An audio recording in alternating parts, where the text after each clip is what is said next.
Indian ന്യൂസിലേക്ക് സ്വാഗതം. ഷിരൂരിൽ നിന്ന് അർജുന്റെ മൃതദേഹം നാട്ടിലെത്തിക്കാനുള്ള നടപടികൾക്ക് ഇന്ന് തുടക്കമാകും.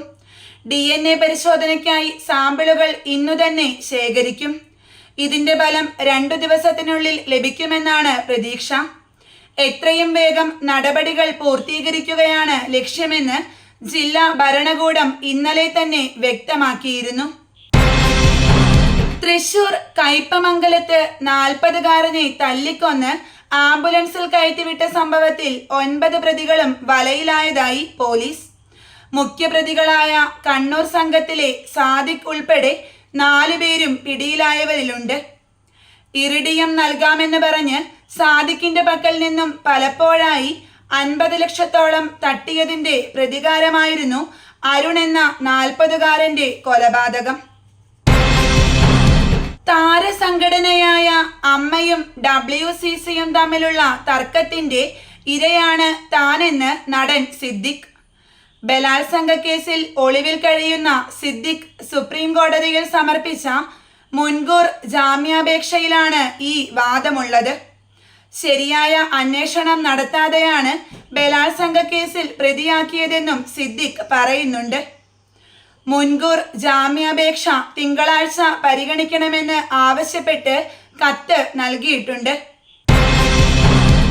മന്ത്രിസ്ഥാനത്തെ ചൊല്ലിയുള്ള സംസ്ഥാന NCPയിലെ തർക്കം പൊട്ടിത്തെറിയിലേക്ക്. മന്ത്രിമാറ്റത്തെ എതിർത്ത വൈസ് പ്രസിഡന്റിനെ സസ്പെൻഡ് ചെയ്ത് PC ചാക്കോയുടെ നടപടിയെ AK ശശീന്ദ്രൻ പരസ്യമായി എതിർത്തു. ശശീന്ദ്രൻ പക്ഷേ ശരത് പവാറിന് കത്തും നൽകി. മന്ത്രിയെ മാറ്റുന്നതിൽ മുഖ്യമന്ത്രിയുമായുള്ള കൂടിക്കാഴ്ച അടുത്ത മാസം 3 മാറ്റി. സീതാറാം യെച്ചൂരിക്ക് പകരം ജനറൽ സെക്രട്ടറി തൽക്കാലം വേണ്ടെന്ന് CPMൽ ധാരണയായി. താൽക്കാലികമായി ഒരാൾക്ക് ചുമതല നൽകുന്ന കാര്യം മാത്രമേ പരിഗണനയിൽ ഉള്ളൂവെന്ന് നേതൃത്വം വ്യക്തമാക്കി. പാർട്ടി കോൺഗ്രസ് പുതിയ ജനറൽ സെക്രട്ടറിയെ തെരഞ്ഞെടുക്കട്ടെ എന്നാണ് ധാരണ. പ്രകാശ് കാരാട്ടിനോ വൃന്ദ കാരാട്ടിനോ ആക്ടിംഗ് ജനറൽ സെക്രട്ടറി എന്ന ചുമതല നൽകാൻ സാധ്യതയുണ്ട്. PV അൻവർ MLA പാർട്ടി ശത്രുക്കൾക്ക് വേണ്ടി പ്രവർത്തിക്കുന്നുവെന്ന് കരുതേണ്ടി വരുമെന്ന് LDF കൺവീനർ TP രാമകൃഷ്ണൻ. മുഖ്യമന്ത്രി കൂടുതൽ ശോഭയോടെ ജ്വലിച്ചു നിൽക്കുകയാണ്. ആർക്കും അത് കെടുത്താനാകില്ല. ജനങ്ങൾ നൽകിയ സൂര്യശോഭയാണ് മുഖ്യമന്ത്രിക്ക്. അൻവറിന്റെ ഈ വർത്തമാനം കൊണ്ട് അത് കെടുത്താനാവില്ലെന്നും രാമകൃഷ്ണൻ പറഞ്ഞു. തന്റെ പരാതികളിൽ കേസ് അന്വേഷണം തൃപ്തികരമല്ലെന്ന് PV അൻവർ MLA. കേരളത്തിലെ പൊതുസമൂഹത്തിന് മുന്നിൽ പാർട്ടി അഭ്യർത്ഥന മാനിച്ച് പൊതുപ്രസ്താവനകൾ നിർത്തിയിരിക്കുകയായിരുന്നു.